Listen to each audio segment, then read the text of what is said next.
तो आप देख सकते हैं कि प्रधानमंत्री नरेंद्र मोदी ने मेरठ मेट्रो और नमो भारत ट्रेन को हरी झंडी दिखाई है। आप सीधी तस्वीरें देख रहे हैं और अब इससे दिल्ली से मेरठ और मेरठ से दिल्ली तक की यात्रा और तेज और सुगम होने वाली है, जहां 82 किलोमीटर लंबे कॉरिडोर को राष्ट्र को समर्पित किया गया है। और ये युगांतकारी बदलाव जब हम अर्बन ट्रांसपोर्ट सिस्टम में देखते हैं तो ये कहीं ना कहीं समय की बचत तो करेगा ही, साथ ही साथ आपके यात्रा के अनुभव को सुगम और कहीं ना कहीं आरामदायक बनाएगा, क्योंकि कहीं ना कहीं इससे ट्रैफिक जैम से निजात मिलती हुई नजर आएगी।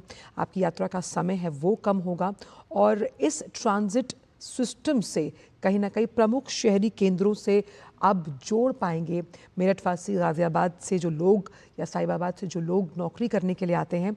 और इस लिहाज से ट्रांसपोर्ट सिस्टम में जो ये मेट्रो सेवाएं हैं वो बेहतरीन इंफ्रास्ट्रक्चर का एक नमूना पेश करती हुई नजर आएंगी, क्योंकि ये तमाम जो ट्रांसपोर्ट सिस्टम में अत्याधुनिक सुविधाएं दी जा रही हैं वो लोगों के सफ़र को आरामदायक बनाएंगी। और सबसे अहम बात कि माँ प्रकृति के प्रति भी हमारी जो अहम जिम्मेदारी है, क्योंकि कार्बन उत्सर्जन में कमी आएगी, प्रदूषण कम होगा और मेरठ कहीं ना कहीं विकास की गति से जुड़ता हुआ नजर आएगा। नमो भारत कॉरिडोर के सराय काले खां स्टेशन सहित 4 नमो भारत स्टेशन का भी शुभारंभ जो है वो किया गया है। दिल्ली से मेरठ तक का जो सफ़र है वो अब आसान होगा। हाई स्पीड कनेक्टिविटी सबसे अहम बात की स्पीड के साथ सुरक्षा, संरक्षता, ये एक बड़ी सौगात मिली है मेरठ वासियों को और अब यात्रा करना और सुगम और आरामदायक हो जाएगा। यानी कि जो समय है उसमें कहीं ना कहीं बचत होगी। तो नमो भारत से दिल्ली मेरठ सफ़र अब सुपरफास्ट, लग्जूरियस और हाई क्लास सुविधाएं यहाँ पर मिलती हुई नजर आएंगी। जब हम बात करते हैं इस सफ़र की तो यात्रियों को तेज़, सुरक्षित और आरामदायक सफ़र का अनुभव होगा। 80 किलोमीटर की जो ये दूरी है केवल आप मान सकते हैं कि 55 मिनटों में तय की जाएगी। और हमारे साथ इसी खबर पर बात करने के लिए हमारे संवाददाता निशांत राय जुड़ गए हैं। निशांत, तो नमो भारत से दिल्ली मेरठ सफर अब सुपरफास्ट और लग्जूरियस हाई क्लास सुविधाएं मिलेंगी यात्रीगणों को। देखिए, बिल्कुल अगर नमो भारत की बात की जाए तो दिल्ली से मेरठ की दूरी किलोमीटर में भले ही ना घटी हो, लेकिन ये दूरी अब समय के अनुसार काफी ज्यादा घट गई है। एक समय राजधानी दिल्ली से मेरठ आने में लोगों को 3-3.5 घंटे लगते थे, अब ये जो दूरी है वो मिनटों में हो गई है।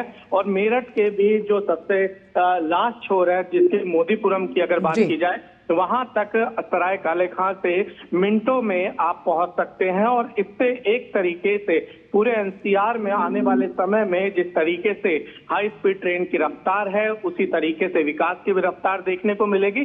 साथ ही मेरठ में मेट्रो की भी सौगात मिली है। तो हम कह सकते हैं कि इन दोनों सौगातों से एक तो पर्यावरण को बड़ा फायदा होने जा रहा है, लगभग 2.5 लाख टन कार्बन एमिशन की कमी होगी, जो डेटा निकलकर सामने आ रहा है। और ये भी कहा जा सकता है कि समय बचेगा और जो खासकर लोग दिल्ली एनसीआर के लोग हैं, जो अभी दिल्ली में रहते हैं या गौतम बुद्ध नगर में रहते हैं, गाजियाबाद में रहते हैं, चूंकि वहाँ किराया ज्यादा महंगा है और ऐसे में वहां पर लोगों को बड़ा फायदा होगा। वो लोग मेरठ आकर अब रह सकते हैं, मेरठ में कम कीमत में आवास ले सकते हैं, मेरठ में कम कीमत में किराए के घर मिलेंगे। इससे मेरठ में भी डेवलपमेंट को जो है एक मजबूत आधार मिलेगा। टाउनशिप बनेंगे, दुकानें बनेंगे, शोरूम बनेंगे। तो आप कह सकते हैं कि आर्थिक तौर पर एक बड़ा क्रांति परिवर्तन है। और भारत में इस तरीके की हाई स्पीड रेल जिसकी जो रफ्तार 180 किलोमीटर तक जा रही है, तो आप समझ सकते हैं कि भविष्य में किस तरीके से जो परिवहन व्यवस्था होगी उसका एक बड़ा विजन प्रधानमंत्री नरेंद्र मोदी का रहा है। और 2047 का जो विकसित भारत का लक्ष्य है उसको लेकर प्रधानमंत्री आगे बढ़ रहे हैं। और आज मेरठ में शताब्दी नगर में उन्होंने इसकी बुनियाद रखी है। क्षेत्रीय परिवहन की व्यवस्था में ये आमूलचूल परिवर्तन प्रगति के सूचक है निशांत। और ऐसे में महिलाओं के लिए स्पेशल कोच की हम यहाँ पर बात कर रहे हैं, पानी की बोतल से लेकर मैगजीन होल्डर, पैरों को आराम देने के लिए फुट स्टैंड की व्यवस्था, ये कहीं ना कहीं आपकी यात्रा के उस अनुभव को सुगम और आरामदायक बनाते हुए नजर आएगा। बिल्कुल, ये यात्रा को आरामदायक बनाएगा, यात्रा को बेहद हम कह सकते हैं किस तरीके से सुगम बनाएगा। सबसे बड़ी बात है कि इस समय जो सबसे ज्यादा कीमती होता है वो समय होता है। और मेरठ से दिल्ली मात्र 55 मिनट की दूरी पर, तो लोगों को इससे बेहद आराम मिलने वाला है।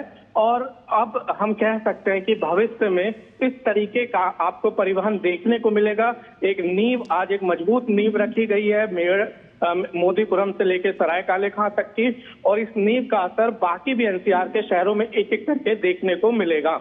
जी निशांत, और साफ तौर पर अगर आप रोड ट्रांसपोर्ट का इस्तेमाल करते हैं, मान लीजिए आपको मेरठ से दिल्ली आना है, तो आपको एक टोल क्रॉस करना होगा, आपको ट्रैफिक की समस्या से जूझना होगा, और साथ ही साथ अभी जो गाजियाबाद का NH24 है उस पर उस रोड को वाइडन करने का काम चल रहा है। तो अब इस नमो भारत और मेट्रो रेल से इस समस्या से भी निजात मिलती हुई नजर आएगी।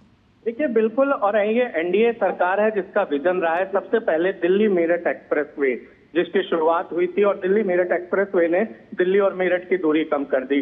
उसके बाद अगर कहें, उससे पहले एक पेरिफेरल बनाया गया था जो दिल्ली एनसीआर को पॉल्यूशन से बचाने का काम कर रहा था और वाहनों की जिसने रफ्तार बढ़ाई थी। अब ये रैपिड रेल जो है एनडीए सरकार का, ये भी महत्वपूर्ण एक तरीके से इंफ्रास्ट्रक्चर का प्रोजेक्ट था, जिसमें आज एक बड़ी कामयाबी हुई है। प्रधानमंत्री नरेंद्र मोदी ने जब उद्घाटन किया है तो मोदीपुरम से सरायकाले खां, तो आप ये कह सकती हैं कि लगातार इंफ्रास्ट्रक्चर पे जो जोर दिया जा रहा है, इसका असर आने वाले समय में देखने को मिलेगा और लोगों की यात्रा बहुत सुगम होगी। बिल्कुल, लोग मेडिकल केयर के लिए मेरठ से दिल्ली आते हैं, पढ़ाई नौकरी वगैरह के लिए। ऐसे में इस मेट्रो रेल के किराए का अगर जिक्र किया जाए तो कितना आरामदायक आपकी जेब पर भी होने वाला है ये मेट्रो रेल का किराया? देखिए, मेट्रो रेल के किराए की बात की जाए तो आम जनता को ध्यान में रख के ये